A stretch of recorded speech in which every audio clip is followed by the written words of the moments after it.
Coming up today, a look at oil and energy stocks. Are we on the cusp of a stock market correction? The latest remarks from Jay Powell. JP Morgan downgrades Tesla. The earthquake in Taiwan. And Apple getting into personal robotics. So we're getting more of this low volatility grinding action here in the market today. Did put in a higher low and a higher high. However, still a little bit of a pullback going on up the front here. In the growth sectors, and we can just see the trend strength on the S&P 500 having going negative. So we're definitely losing momentum here. Markets typically lose momentum, consolidate before they have a turn. And that's actually been going on in the Nasdaq for a couple of weeks now. Volatility is sitting up a little bit as well off the lows from 2 weeks ago. But short-dated bond yields still tracking a bit sideways here. However, we broke out again on the 10-year today. High lows, high highs, getting up to 442 before pulling back in the afternoon. Bit of a turn down in the dollar index. Bitcoin still defending its 50-day VWAP. Even though Ethereum lost its yesterday, this market still has a lot of trend in it, so it still could find support just above the $3,000 level. There's a look at gold marching higher.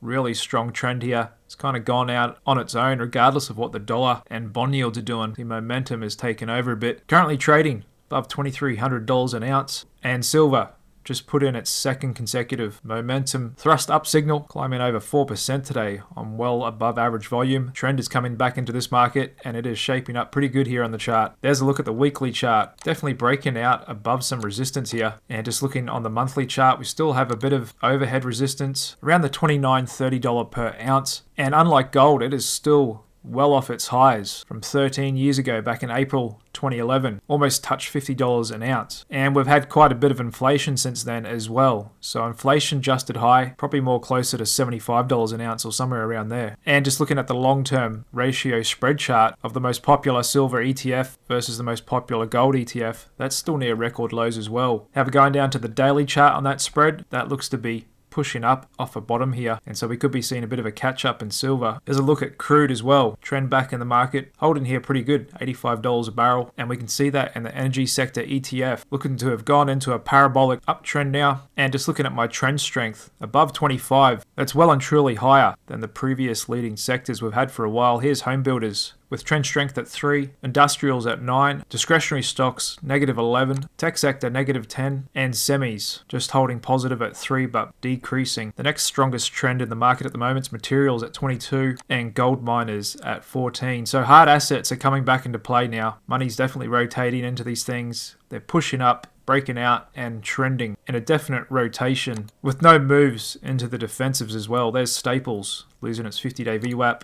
and utilities been going sideways for months and months now, and even Bitcoin having lost some of its trend strength as well. Also got the growth commodity of copper breaking out, having a really good day today. Uranium's been ranging for a while, but it appears to be coming back close to breaking out to those highs from early February. And the insane cocoa having a slight little pullback here today, but still well and truly in this crazy uptrend it's been for half a year now. And so there's a few reasons for all of that. A, we've got actual demand in the economy coming back. Consumers and government are out there spending, and we've got signs of China coming back as well. And they are obviously big users of oil. And so it's very possible we could see $100 a barrel oil sometime in the next few weeks, next few months, and the market may be already rotating based on that view. And it's not just actual demand for oil, it's also the risk to supply chains with escalating geopolitical tensions. And the fact that higher oil prices are also helping Russia means it's in Putin's interest to keep oil going higher.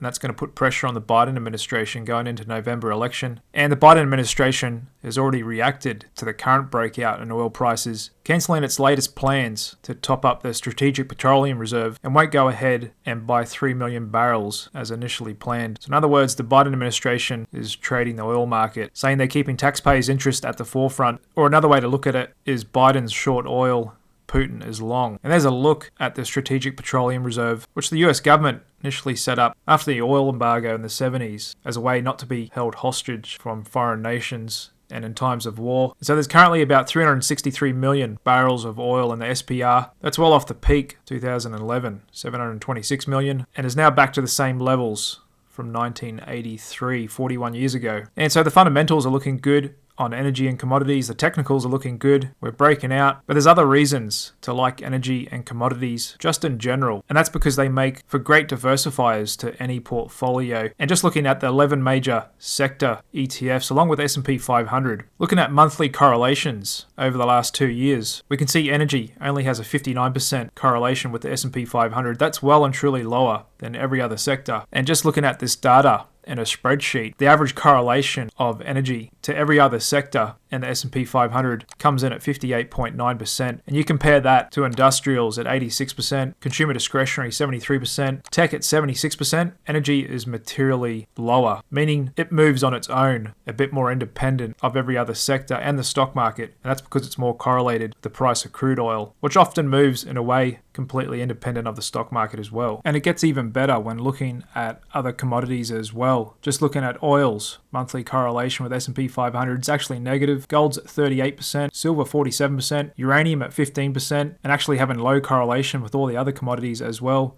Agricultural commodities 22%, and overall commodity tracking index 16% correlation with S&P 500. And that's why commodities as a whole, regardless of valuation, always make for great diversifiers in the typical long-only stock portfolio that most of us have. Not only that, energy is far less correlated to the moves in bonds as well. We can see that in this scatter plot chart of sector sensitivity to the 10-year Treasury yield since July last year, with the R-squared score for energy coming in at 0.15. Compare that to discretionary at 0.83, real estate obviously sensitive to yields at 0.91, and industrials at 0.84. So what this is saying is energy is significantly lower correlation and sensitivity to what's happening in the bond market as well. Not only is it far less correlated with other major markets and sectors, currently still has the best valuation compared to all the other 10 major stock sectors, with its forward PE coming in at 10.45, and speaking in percentage terms, that's way lower than the next best financials, 13.2. The materials at 15, with industrials, tech and real estate still having the highest forward PEs. In addition to valuation, we've also got investors small and large with record low weighting and positioning in energy and commodities. Another great setup that is often associated closer with the start of a bull market rather than the end. We can see that here in the long only positioning in low PE stocks versus momentum stocks near record lows, and same with exposure to energy and bank value stocks well below averages, and value stocks in general really depressed relative valuations, something I've been talking about for a little while too. And there's a look at the biggest oil stock, technically breaking out, still has a dividend yield above 3%. Warren Buffett's favorite, Chevron, still has a dividend yield above 4%. That's just breaking out. And just going through the TradingView screener, looking at energy stocks, there are plenty of good names out there. Well-run companies, healthy balance sheets, high dividend yields, and now we've got some price trend momentum. Because it's one thing to be cheap, because cheap can get cheaper. However, when you combine cheap with momentum, then it makes for really good trades and opportunities. And look at this, one of the oldest stocks in the market, Phillips 66.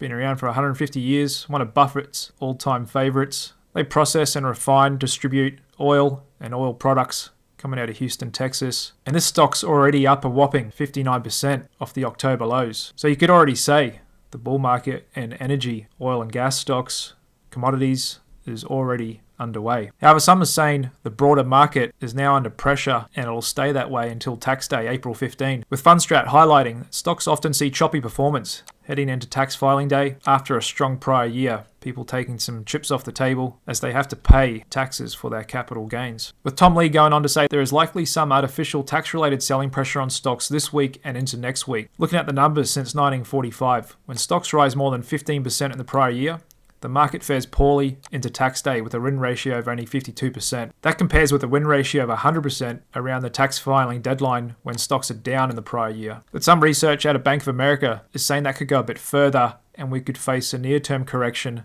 as much as 12% before we continue this bull market. And they too are forecasting some potential weakness this month going into next, ahead of a June-August summer rally, with their research highlighting April and May have historically been Weak months for stocks during a presidential election year, with S&P flat in April and down 1.1% in May. And we are a bit overdue for even just a 5% pullback. We've actually been 59 days since we've even had a 2% pullback in the S&P 500. It's just been straight up to the right since that pivot from Jay Powell in late October. And regardless of presidential election year seasonality, just looking at a simple stat of when the S&P is up more than 10% between January and March, the first quarter of the year, like we got this year. The last 13 times that happened, we finished higher 12 of those years. Although the rest of the year performance weren't all that great. The biggest one, 2013, coming at 18%, with the average gain somewhere around 9% for the rest of the year. And I'd say that's the best forecast we could do given all the data and everything, is we probably will have a 5-10% pullback at some point, maybe the next couple of months, and then we probably will go on to finish another 10% higher as well. So as it stands now, we could be looking at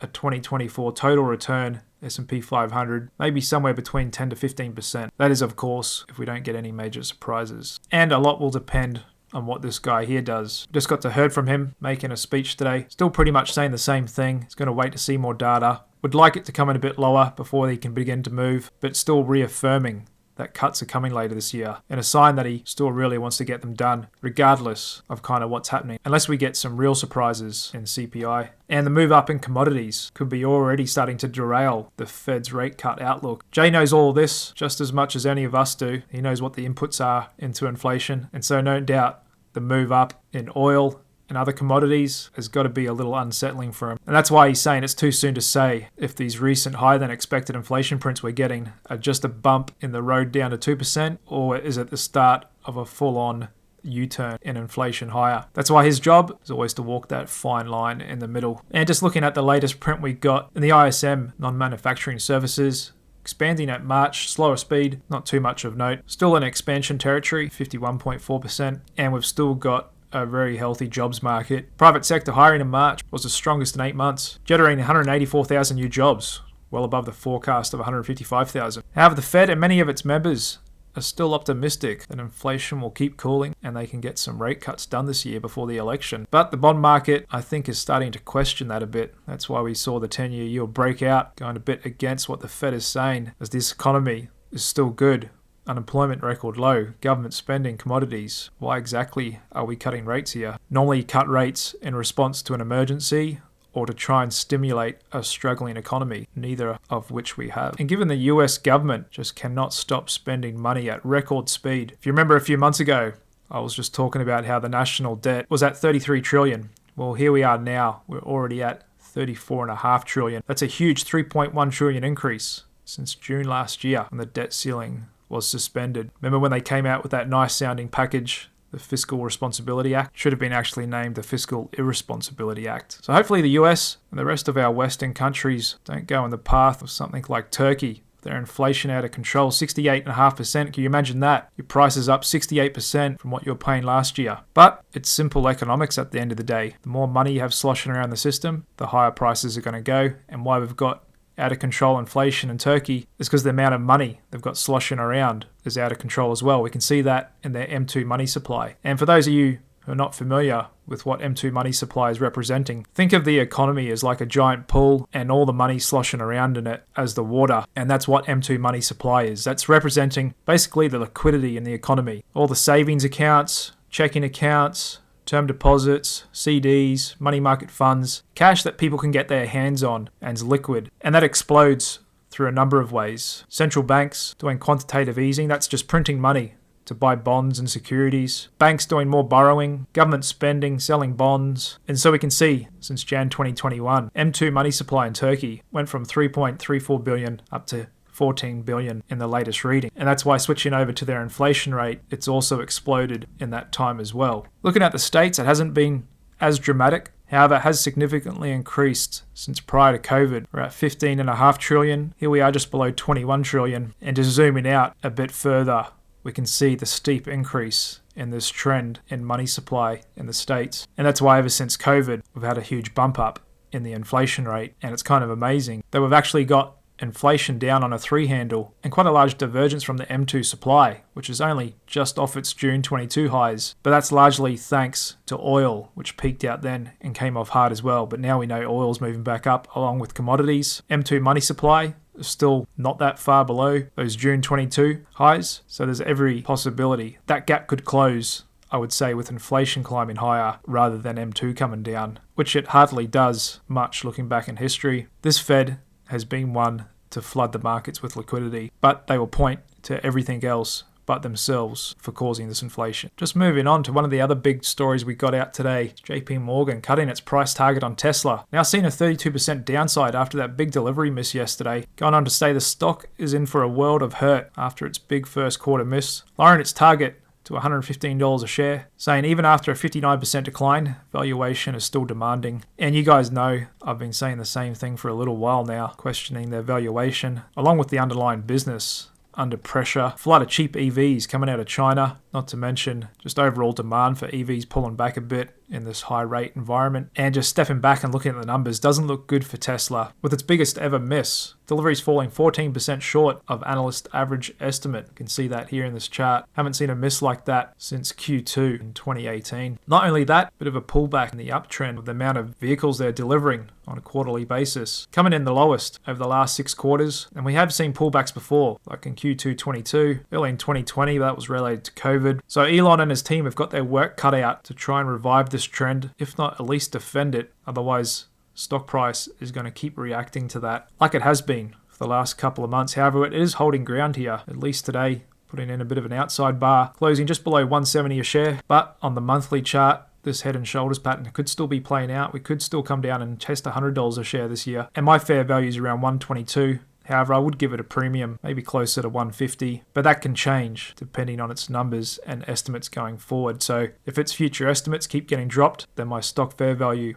will come down as well, because this indicator takes Wall Street analyst expectations as one of its inputs into devising a fair value. And what makes Tesla stock so interesting and entertaining is because it has both a cult-like following with Perma Bulls, and it also still has some Perma Bears. TSLA community is still there, and we still have these bears making big, bold claims like Tesla could go bust and plunge 91% because it's in a bubble and not growing. And I've been hearing this for as long as Tesla has been on the market, and this is coming from longtime bear Per Lakander. It's been shorting the stock since 2020 and still calls it the biggest bubble in modern history. But on the other side of the coin, we've got others like Perma Wrong, Kathy Wood, touting the $2,000 Tesla price target, saying now is not the time to run for the hills. With her going on to say, we think the robo-taxi opportunity globally will deliver $8 trillion to $10 trillion in revenue by 2030 and is one of the most important investment opportunities of our lifetimes. Well, no doubt Tesla has that opportunity in robo-taxis. If it is a thing, they'll be the first there. However, those are some crazy numbers she's thrown around. Still way too early, in my opinion, to start putting estimates on this market,